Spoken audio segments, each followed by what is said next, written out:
ನಮಸ್ಕಾರ ವೀಕ್ಷಕರೇ, ಸುದ್ದಿ ಮೀಡಿಯಾಗೆ ಸ್ವಾಗತ ಸುಸ್ವಾಗತ. ನಮ್ಮ ಸುದ್ದಿ ಮೀಡಿಯಾವನ್ನು ಸಬ್ಸ್ಕ್ರೈಬ್ ಮಾಡದೇ ಇದ್ದರೆ ಈಗ ಕೂಡಲೇ ಸಬ್ಸ್ಕ್ರೈಬ್ ಮಾಡಿ. ಕೊಟ್ಟೂರು ಪಟ್ಟಣದಲ್ಲಿ ಇಂದು ಬಿಜೆಪಿ ವತಿಯಿಂದ ಧರ್ಮದ ಉಳಿಗಾಗಿ ಎಂಬ ಪ್ರತಿಭಟನೆಯನ್ನು ಹಮ್ಮಿಕೊಳ್ಳಲಾಯಿತು. ಈ ಪ್ರತಿಭಟನೆಯನ್ನು ತಾಲೂಕು ಅಧ್ಯಕ್ಷರಾದ ಪಂಪುಪತಿ ಅವರ ನೇತೃತ್ವದಲ್ಲಿ ಹಮ್ಮಿಕೊಳ್ಳಲಾಯಿತು. ಈ ಪ್ರತಿಭಟನೆ ಮೆರವಣಿಗೆಯು ಕೊಟ್ಟೂರೇಶ್ವರ ದೇವಸ್ಥಾನದಿಂದ ಪ್ರಾರಂಭಗೊಂಡು ಮರಿಕೊಟ್ಟೂರೇಶ್ವರ ದೇವಸ್ಥಾನವರೆಗೆ ಬಂದು ತಲುಪಿತು.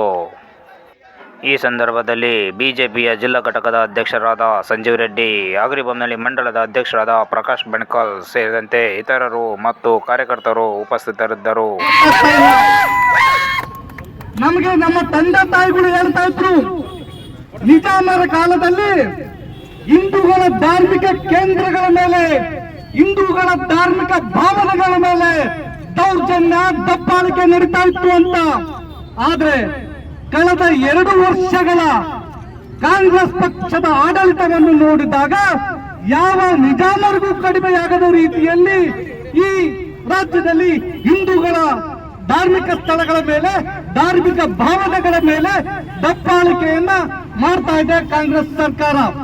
ಏನ್ ಕಾಂಗ್ರೆಸ್ ಸರ್ಕಾರನ ಅಥವಾ ನಿಜಾಮರ ಸರ್ಕಾರನ ಅಥವಾ ನಮಗೆ ಗೊತ್ತಾಗ್ತಾ ಇಲ್ಲ. ಬಂಧುಗಳೇ, ಯಾವುದೇ ಒಂದು ರಾಜ್ಯದಲ್ಲಿ ಏನಾದ್ರೂ ಒಂದು ತನಿಖೆಯನ್ನ ಮಾಡ್ಬೇಕಂದಾಗ ಆ ರಾಜ್ಯದ ಪೊಲೀಸರು ಆ ತನಿಖೆಯನ್ನ ಮಾಡ್ತಾರೆ, ಇನ್ವೆಸ್ಟಿಗೇಷನ್ ಅನ್ನ ಮಾಡ್ತಾರೆ, ನ್ಯಾಯಾಲಯ ಜಡ್ಜ್ಮೆಂಟ್ ಅನ್ನ ಕೊಡುತ್ತೆ. ಆದ್ರೆ ಕರ್ನಾಟಕದಲ್ಲಿ ಏನಾಗಿದೆ ಅಂತಂದ್ರೆ ಯೂಟ್ಯೂಬರ್ಸ್ ಇನ್ವೆಸ್ಟಿಗೇಷನ್ ಅನ್ನ ಮಾಡ್ತಾರೆ. ಅವರು ಯಾರು ಅಪರಾಧಿ, ಯಾರು ಏನ್ ಮಾಡಿದ್ದಾರೆ ಅನ್ನೋದನ್ನ ಅವರು ನಿರ್ಧಾರ ಮಾಡ್ತಾರೆ. ಅಂದ್ರೆ ರಾಜ್ಯದಲ್ಲಿ ಈ ಸರ್ಕಾರ ಇದೆ ಅನ್ನೋದು ಸತ್ತಿದೆ ಅನ್ನೋದನ್ನ ಯಕ್ಷ ಪ್ರಶ್ನೆ ಆಗಿರ್ತಕ್ಕಂಥದ್ದು. 3 ಮುಟ್ಟಾಳ್ರು ಹೇಳಿದ್ದಾರೆ ಅಂತಂದ್ರೆ 3 ಮುಟ್ಟಾಳ್ರು ಹೇಳಿದ ಅಂತಿಮ ಮಾತ್ರಕ್ಕೆ ನೀವು ಕಂಡಲ್ಲಿ ಧರ್ಮಸ್ಥಳದ ಪವಿತ್ರ ಕ್ಷೇತ್ರಗಳಲ್ಲಿ JCB ತಗೊಂಡು ಅಗಿತಾ ಇದ್ದೀರಾ ಅಂತಂದ್ರೆ, ನೀವುಗಳು ಇನ್ನೊಬ್ರು ಯಾರೋ ಹೇಳಿದ್ದಾರೆ ಅಂತ ಮಸೀದಿ ಚರ್ಚ್ಗಳನ್ನ ನೀವು JCB ಅಗಿಯುವಂತ ಗಂಡಸ್ತನ ತೋರಿಸ್ತೀರಾ ಸಿದ್ದರಾಮಯ್ಯನವರೇ? ಧರ್ಮಸ್ಥಳ ಅನ್ನೋದು ಕೇವಲ ಧಾರ್ಮಿಕ ಕ್ಷೇತ್ರ ಅಲ್ಲ. ಧರ್ಮಸ್ಥಳ ಅನ್ನೋದು ಪೂಜೆ ಪುನಸ್ಕಾರ ಮಾಡ್ತಕ್ಕಂತ ಕ್ಷೇತ್ರ ಅಲ್ಲ. ಅದೊಂದು ಪವಿತ್ರ ಸ್ಥಾನ, ಅದೊಂದು ಧಾರ್ಮಿಕ, ಶೈಕ್ಷಣಿಕ, ಆರ್ಥಿಕ, ಸಾಮಾಜಿಕ ಚಟುವಟಿಕೆಗಳ ಒಂದು ಕೇಂದ್ರ. ಇವತ್ತು ಧರ್ಮಸ್ಥಳದ ಮಂಜುನಾಥನ ಆಶೀರ್ವಾದದಿಂದ ಈ ರಾಜ್ಯದಲ್ಲಿ ಲಕ್ಷಾಂತರ ತಾಯಂದಿರು ಸ್ವಾವಲಂಬಿ ಬದುಕನ್ನ ಕಟ್ಕೊಂಡಿದ್ದಾರೆ. ಲಕ್ಷಾಂತರ ಯುವಕರು, ನಿರುದ್ಯೋಗಿಗಳಾಗಿರ್ತಕ್ಕಂಥ ಯುವಕರು ಇವತ್ತು ಉದ್ಯೋಗಿಗಳಾಗಿದ್ದಾರೆ. ಇಂಥ ಒಂದು ಪವಿತ್ರ ಧರ್ಮಸ್ಥಳವನ್ನ ನೀವು ಅಪಚಾರ ಇರ್ತಕ್ಕಂಥ ಕೆಲಸವನ್ನ ಮಾಡ್ತಾ ಇದ್ದೀರಾ. ಇವತ್ತು ಕಳಿಸ್ತಾ ಇದ್ದಂಗೇನೆ ನೆಪ ಮಾತ್ರಕ್ಕೆ ಆ ತಿಮುರಡಿಯನ್ನ ಅರೆಸ್ಟ್ ಮಾಡ್ತೀರಾ ಸಿದ್ದರಾಮಯ್ಯನವರೇ? ಈ ನಮ್ಮ ಹೋರಾಟ, ಈ ನಮಗೆ SIT ಮೇಲೆ ಯಾವುದೇ ರೀತಿಯಾಗಿರ್ತಕ್ಕಂಥ ಭರವಸೆ ನಮಗಿಲ್ಲ. ನಮಗೆ ಏನಿದ್ರು ಇದ್ರ ತನಿಖೆ ಎಣ್ಣೆ ಮಟ್ಟಕ್ಕೆ ಆಗ್ಬೇಕು. ಅಲ್ಲಿವರೆಗೂ ಕೂಡ ಭಾರತೀಯ ಜನತಾ ಪಕ್ಷದಿಂದ ಈ ಒಂದು ಧರ್ಮದ ಯುದ್ಧ ಹೋರಾಟ ನಡೆಯುತ್ತೆ. ಎಲ್ಲಿವರೆಗೂ ನಾವು ಜಯಶೀಲರಾಗ್ತೇವೆ, ಎಲ್ಲಿವರೆಗೆ ಧರ್ಮ ಗೆಲ್ಲುತ್ತೆ, ಅಲ್ಲಿವರೆಗೂ ಕೂಡ ನಮ್ಮ ಹೋರಾಟವನ್ನು ಮುಂದುವರಿಸ್ತೇವೆ ಅಂತ ಈ ನನ್ನ ಮಾತುಗಳನ್ನು ಆಡ್ತಾ ಮುಗ್ತಾ ಇದ್ದೇನೆ. ಧನ್ಯವಾದಗಳು. ಧರ್ಮಸ್ಥಳ ಕೇವಲ ನಮ್ಮ ಧಾರ್ಮಿಕ ಶ್ರದ್ಧಾ ಕೇಂದ್ರ ಅಲ್ಲ, ನಮ್ಮ ಮನಸ್ಸುಗಳ ಭಾವನೆಗಳನ್ನ ಬೆಸೆತಕ್ಕಂತ ಒಂದು ಭಕ್ತಿಯ ಕೇಂದ್ರ ಆಗಿದೆ. ಈ ಒಂದು ಧರ್ಮಸ್ಥಳ ಉಳಿಗಾಗಿ ಧರ್ಮ ಯುದ್ಧ ಹೋರಾಟದಲ್ಲಿ ಭಾಗವಹಿಸಿರ್ತಕ್ಕಂಥ ಮಂಡಲದ ಅಧ್ಯಕ್ಷರು, ಸ್ನೇಹಿತರಾಗಿರ್ತಕ್ಕಂಥ ಬೆಳಗಾವಿ ಪ್ರಕಾಶ್ ಅವರೇ, ಪುತ್ತೂರಿನ ಶಕ್ತಿ ಕೇಂದ್ರ ಅಧ್ಯಕ್ಷರ ಸ್ನೇಹಿತರಾಗಿರ್ತಕ್ಕಂಥ ಪಂಪಾಪತಿ ಅವರೇ, ಪುರಸಭೆ ಪಟ್ಟಣ ಪಂಚಾಯತಿ ಉಪಾಧ್ಯಕ್ಷ ಆಗಿರ್ತಕ್ಕಂಥ ಸಿದ್ದಯ್ಯನವರೇ, ಎಲ್ಲ ಪಟ್ಟಣ ಪಂಚಾಯತಿಯ ಸದಸ್ಯರೇ, ಪದಾಧಿಕಾರಿಗಳೇ ಮತ್ತು ತಾಯಂದ್ರೆ, ತಮ್ಮೆಲ್ಲರಿಗೂ ಕೂಡ ನನ್ನ ನಮಸ್ಕಾರ ಅಂತ ತಿಳಿಸ್ತಾ, ಎಲ್ಲರೂ ಕೂಡ ವಿಷಯವನ್ನು ಮಾತಾಡಿದ್ದಾರೆ. ಅಂದ್ರೆ ಒಂದು ಅರ್ಥ ಮಾಡ್ಕೋಬೇಕು, ನಮ್ಮ ದೇಶದಲ್ಲಿ ಯಾವಾಗಲೂ ಕಂಟಕ ನಮ್ಮಿಂದಲೇ ಇದೆ, ನಮ್ಮೊಳಗೆ ಎಷ್ಟು ಶತ್ರುಗಳಿದ್ದಾರೆ. ಒಂದು ಮರವನ್ನ ಹೇಗೆ ಒಳಗಡೆಯಿಂದಲೇ ಕೊರಿತಾರೋ ಆ ರೀತಿ ಹಿಂದೂ ಧರ್ಮನ ಕೊರಿಯುವಂತ ಶತ್ರುಗಳು ನಮ್ಮಲ್ಲೇ ಇದ್ದಾರೆ. ಇದು ನಾವು ಅರ್ಥ ಮಾಡ್ಕೋಬೇಕು.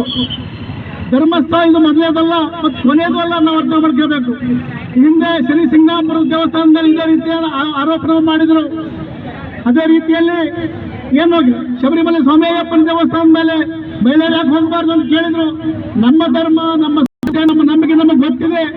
ಕೆಲವು ಪಟ್ಟಭದ್ರ ಹಿತಾಸಕ್ತಿಗಳು, ಕಮ್ಯುನಿಸ್ಟ್ ಮನಸ್ಥಿತಿಯ ವ್ಯಕ್ತಿಗಳು ಇದನ್ನು ಮಾಡ್ತಾ ಇದ್ದಾರೆ. ಆದರೆ ಯಾವತ್ತು ಧರ್ಮಕ್ಕೆ ಕೊನೆಯ ಜಯ ಗೊತ್ತಿರುವಂತದ್ದು. ಆ ದೃಷ್ಟಿಯಿಂದ ನಾನು ಒಂದು ಪ್ರಶ್ನೆಯನ್ನು ಕೇಳ್ತೀನಿ ಸರ್ಕಾರಕ್ಕೆ. ಷಡ್ಯಂತ್ರ ಇರೋದು ನಿಜ, ಆದ್ರೆ ನೀವು ಷಡ್ಯಂತ್ರದ ಭಾಗವಾಗಿದ್ದೀರಾ ಅನ್ನೋದು ಅನುಮಾನ ಕಾಡ್ತಿದೆ ರಾಜ್ಯದ ಜನರಿಗೆ.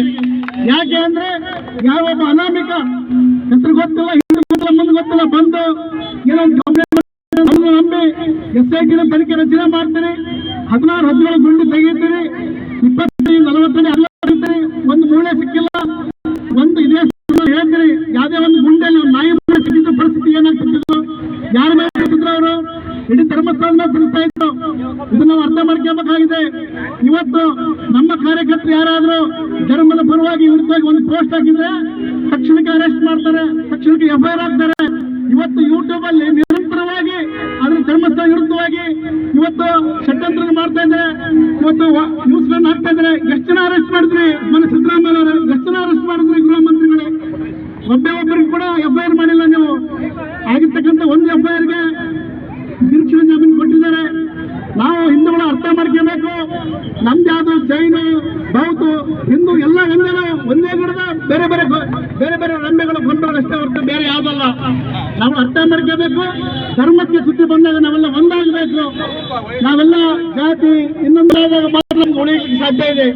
ಈ ಹಿಂದೆ ಕೂಡ ಸಿದ್ದರಾಮಯ್ಯ ಸರ್ಕಾರ ಬಂದಾಗ ಹೇಳಿದ್ರು ಏನ್ ಮಾಡಿ ಧರ್ಮಸ್ಥಳಕ್ಕೆ ಮೀನು ತಿಂದೋಗಿದ್ರು ಅಂತ. ಕೇವಲ ಮೀನು ತಿಂದ ಅಷ್ಟೇ ಹೋಗಿಲ್ಲ, ವೀರಶೈವ ಲಿಂಗಾಯತ ಧರ್ಮವನ್ನು ಕೂಡ 2 ಭಾಗ ಮಾಡಕ್ ಹೋದಂತ ಸಿದ್ದರಾಮಯ್ಯನವರು. ಅದಕ್ಕೆ ಸೋಲಾಗಿದ್ರೆ ಜನ ಕಾಯ್ತಾ ಇದ್ದಾರೆ ನಿಮ್ಮನ್ನ ಮತ್ತೆ ಮನೆ ಕಳಿಸ್ಲಿಕ್ಕೆ. ನೀವು ಯಾವ್ಯಾವ ಬಂದಿದ್ದೀರಿ ನಮ್ಮ ಧರ್ಮದ ವಿರುದ್ಧ, ನಮ್ಮ ಶ್ರದ್ಧಾ ಕೇಂದ್ರಗಳ ವಿರುದ್ಧ ನೀವು ಯಾವತ್ತು ಒಂದು ದುಷ್ಟತನ. ನೀವು ಕೇವಲ ಕೆಲವು ವ್ಯಕ್ತಿಗಳು ಹಿಡ್ಕೊಂಡು ವಿಡಿಯೋ ಮಾಡಿಸಬಹುದು, ನ್ಯೂಸ್ ಅಲ್ಲಿ ಕೊಡಬಹುದು, ಅದು ನಮ್ಮ ನಂಬಿಕೆಯನ್ನು ಯಾವತ್ತು ವಿಶ್ವಾಸಕ್ಕೆ ಆಗೋದಿಲ್ಲ. ಆ ದೃಷ್ಟಿಯಿಂದ ಇವತ್ತು ಇಲ್ಲಿ ಬಂದಿರ್ತಕ್ಕಂಥ ನಮ್ಮ ಮನೆಗೆ ಓಣಿಯಲ್ಲಿ ತಿಳಿಸುವಂತ ಕೆಲಸ ಆಗಬೇಕು. ಯಾರು ನಮ್ಮ ಧರ್ಮದ ಪರವಾಗಿ, ನಮ್ಮ ಪರವಾಗಿ ಕೆಲಸ ಮಾಡ್ತಾರೆ, ಯಾರು ಅಧಿಕಾರಕ್ಕೆ ಬಂದಾಗ ನಮ್ಮ ವಿರುದ್ಧ ಕೆಲಸ ಮಾಡ್ತಾರೆ, ಇದನ್ನು ತಿಳಿಸುವಂತ ಕೆಲಸ ಆಗಬೇಕು. ಕೇವಲ ಈ ಬಿಟ್ಟಿ ಬಾಗಿಗಳಿಂದ ನಿಮ್ಮ ಓಟ್ ತಗೊಂಡು ಸರ್ಕಾರ ಮಾಡಿರ್ಬೋದು ನೀವು ಇವತ್ತು. ಆದ್ರೆ ಇನ್ನು ಕೆಲವೇ ದಿನಗಳಲ್ಲಿ ನೀವು ಮನೆಗೆ ಹೋಗ್ತೀರಿ, ಮತ್ತೆ ಧರ್ಮ ಉಳಿಸುವಂತ ಪಕ್ಷ ರಾಜ್ಯದ ಅಧಿಕಾರಕ್ಕೆ ಬರುತ್ತೆ, ನಿಮ್ಮ ನಿರ್ಮೂಲನೆ ಮಾಡುತ್ತೆ. ಈ ಸಂದರ್ಭದಲ್ಲಿ ಹೇಳ್ತಾ ಇದರಲ್ಲಿ ಭಾಗಿಯಾಗಿರ್ತಕ್ಕಂಥ ಯಾರೇ ಇರ್ಬೋದು, ತಿಮರೋಡಿ ಇರ್ಬೋದು, ತಿಮರೋಡಿ ಅರೆಸ್ಟ್ ಆಗಿತ್ತು. ಈ ಕೇಸಲ್ಲೆಲ್ಲ ಸಂತೋಷ್ ಅವರು ಬೈದಂತ ಕೇಸಲ್ಲಿ ಅದು ಈ ಧರ್ಮಸ್ಥಳ ಕೇಸಲ್ಲಿ ಇನ್ನೂ ಒಬ್ಬರು ಅರೆಸ್ಟ್ ಮಾಡಿಲ್ಲ. ಇವತ್ತು ಈ ಸರ್ಕಾರ ನಾಚಿಕೆ ಹಾಕಬೇಕು. ಸಂತೋಷ್ ಅವರು ಬಂದಂತ ಕೇಸಲ್ಲಿ ಅದು ವ್ಯಕ್ತಿಯ ಕೇಸ್, ಅದು ಅಲ್ಲಿ ಅರೆಸ್ಟ್ ಮಾಡಿದ್ದಾರೆ. ಇವತ್ತು ಧರ್ಮಸ್ಥಳಕ್ಕೆ ವಿರುದ್ಧ ಆಗಿರ್ತಕ್ಕಂಥ ಕೇಸಲ್ಲಿ ಒಬ್ಬೇ ವ್ಯಕ್ತಿಯನ್ನು ಇವತ್ತು ಅರೆಸ್ಟ್ ಮಾಡಿಲ್ಲ.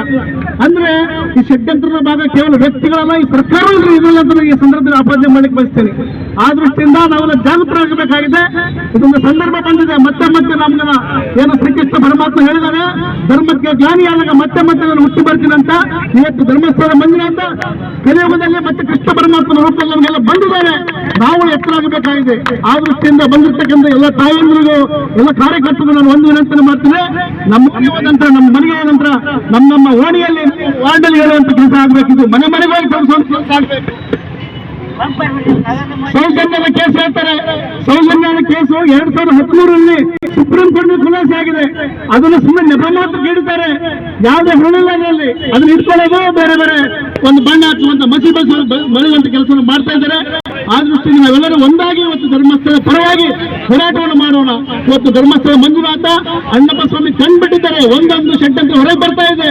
ಇವತ್ತು ಅಯ್ಯಮ್ಮ ಸುಜಾತ ಭಟ್ ಹೇಳ್ತಾ ಒಂದ್ ಕಡೆ ಹೇಳ್ತಾ ನನಗೆ ಮಗಳೇ ಇಲ್ಲ ಅಂತ ಒಂದ್ ಕಡೆ ಹೇಳ್ತಾರೆ, ಮತ್ತೊಂದು ಸ್ಟೇಟ್ಮೆಂಟ್ ಹೇಳ್ತಾರೆ. ಎಲ್ಲವೂ ಕೂಡ ಅತ್ಯಂತ ವ್ಯವಸ್ಥಿತ ಆಗಿರ್ತಕ್ಕಂಥ ಕಟ್ಟುಕಟ್ಟೆ ನಡೆದಿದ್ದಾರೆ. ನಾವೇನೋ ಬಲಿ ಹೋಗೋದು ಬೇಡ. ಇದನ್ನ ಮನೆಗೂ ಮನೆ ತೋರಿಸುವಂತ ಕೆಲಸ ನಾವೆಲ್ಲ ಮಾಡೋಣ ಅಂತ ಹೇಳ್ತಾ ತಮ್ಮೆಲ್ಲರಿಗೂ ವಹಿಸಿ ಮಾತ್ರ ಪಂಪಪತಿ ಅಂಗಡಿ ಅವರೇ ಹಾಗೂ ನಮ್ಮ ಹೆಮ್ಮೆಯ ಜಿಲ್ಲಾ ಅಧ್ಯಕ್ಷರಾದಂತಹ ಸಂಜೀವ್ ರೆಡ್ಡಿ, ಮಂಡಲದ ಅಧ್ಯಕ್ಷರಾದಂತಹ ಬೆಣಕಾಲ್ ಪ್ರಕಾಶಣ್ಣನ್ ಅವರೇ, ಇಲ್ಲಿನ ಯುವ ಮುಖಂಡರಾದಂತಹ ತಿಪ್ಪಣ್ಣನವರೇ, ವೀರೇಶ್ ಗೌಡ್ರೆ ಹಾಗೂ ಎಲ್ಲ ವರ್ತಕರೇ, ಎಲ್ಲ ಅಪ್ಪಟ ಹಿಂದೂ ಅಭಿಮಾನಿಗಳೇ, ನನ್ನ ಹೆಸರು ಮಂಜುನಾಥ್ ಹಿರೇಮಠ ಅಂತೇಳಿ, ನಗರ ಘಟಕದ ಅಧ್ಯಕ್ಷ, ಭಾರತೀಯ ಜನತಾ ಪಾರ್ಟಿ. ನನ್ನ ತಂದೆಯವರು 9 ತಿಂಗಳ ಬಾರಿ ನಾನು ಭೇಟಿ ನೀಡಿದ್ದೀನಿ. ಧರ್ಮದಲ್ಲಿ ರಾಜಕೀಯ ಇರಬಾರ್ದು, ಆದರೆ ರಾಜಕೀಯಕ್ಕೆ ಧರ್ಮ ಬೇಕು. ನಿನ್ನೆ ಸೆಷನ್ಸ್ ನಡೀಬೇಕಾದ್ರೆ ಮಲ್ಕೊಂಡಿದ್ರ ಅಂತ ಕೇಳ್ತಾರೆ. ಮೊನ್ನೆ ಗೌರವಾನ್ವಿತ ಸಿದ್ದರಾಮಯ್ಯನವರೇ, ನಿಮಗೊಂದು ಮಾತು ಹೇಳಿಕ್ಕೆ ಇಷ್ಟಪಡ್ತೀನಿ. ಈ ಪ್ರಜಾತಂತ್ರ ವ್ಯವಸ್ಥೆಯಲ್ಲಿ ಪ್ರಜೆಗಳಿಂದ ಆಯ್ಕೆಯಾಗಿರ್ತಕ್ಕಂಥ ನೀವು ಸರ್ವರಿಗೂ ಸಮಪಾಲು ಸಾಮಾಜಿಕ ನ್ಯಾಯದಲ್ಲಿ ಕೆಲಸ ಮಾಡಬೇಕು ವಿನಃ ಹಿಟ್ಲರ್ ತರ ಆಡಳಿಕೆ ಮಾಡಬಾರ್ದು ಅಂತ ಈ ಒಂದು ಪ್ರತಿಭಟನಾ ರ್ಯಾಲಿಯ ಮುಖಾಂತರ ಅವ್ರಿಗೆ ಎಚ್ಚರಿಕೆ ಕೊಡ್ತಾ ಇದ್ದೀನಿ. ಸಿದ್ದರಾಮಯ್ಯನವರೇ, ನೀವು ಸೈನಿಕ ನಾಯಕರು, ಹಿಂದುಳಿದ ನಾಯಕರು, ಅಲ್ಪಸಂಖ್ಯಾತ ನಾಯಕರು ಅಂತ ಹೇಳ್ಕೊಂಡು ಕೇವಲ ಒಂದು ವರ್ಗದ ಜನರಿಗೆ ಮಾತ್ರ ನೀವು ಆಡಳಿತ ನೀಡತಕ್ಕಂಥದ್ದು ಎಷ್ಟು ಮಟ್ಟಿಗೆ ಸಮಂಜಸ? ಪರಿಶಿಷ್ಟ ಪಂಗಡದಲ್ಲಿ 15 ಶಾಸಕರು ಗೆದ್ದಿದ್ದಾರೆ. ಈ ಒಂದು ಕಾಂಗ್ರೆಸ್ ಪಕ್ಷದಲ್ಲಿ ವಾಲ್ಮೀಕಿ ಜನಾಂಗದ 15 ಶಾಸಕರು ಗೆದ್ದಿದ್ದಾರೆ. ಆದರೆ ನಮ್ಮ ಜಿಲ್ಲೆಯವರೇ, ಅವಳಿ ಜಿಲ್ಲೆಯವರೇ ಆದಂತ ನಾಗೇಂದ್ರ ಅವರ ರಾಜೀನಾಮೆ ಕೊಟ್ಟು ಸರಿಸುಮಾರು ವರ್ಷಗಳೇ ಕಳೆದರೂ ಆ ಒಂದು ಜನಾಂಗಕ್ಕೆ ನ್ಯಾಯ ಕೊಟ್ಟಿದ್ದೀರಾ ನೀವು? ಎಲ್ಲಿದೆ ನಿಮ್ಮ ಸಾಮಾಜಿಕ ನ್ಯಾಯ? ಈ ನಿಮ್ಮ ಹಿಟ್ಲರ್ನ ಆಡಳಿತ ಎಲ್ಲಿವರೆಗೆ ನಡೀತಾ ಇದೆ? ನೀವು ಎಡಪಂಥೀಯರ ಮಾತು ಕೇಳಿ ಎಡಗೈ ತರ ಸೋಲ್ತಿರೋ ಹೊರತು ಬಲಪಂಥೀಯ ಸ್ಥಾನಕ್ಕೆ ಬರಲಿಕ್ಕೆ ಸಾಧ್ಯನೇ ಇಲ್ಲ ಅಂತ ಹೇಳಿ ಮುಖಾಂತರ ಈ ಪುಣ್ಯಕ್ಷೇತ್ರದಲ್ಲಿ ನಾವು ಕರೆ ಕೊಡ್ತಾ ಇದ್ದೀವಿ. ಧರ್ಮಸ್ಥಳ ಹೊಲದಲ್ಲಿ ಬಿತ್ತಕ್ಕಂಥ ಬೀಜದ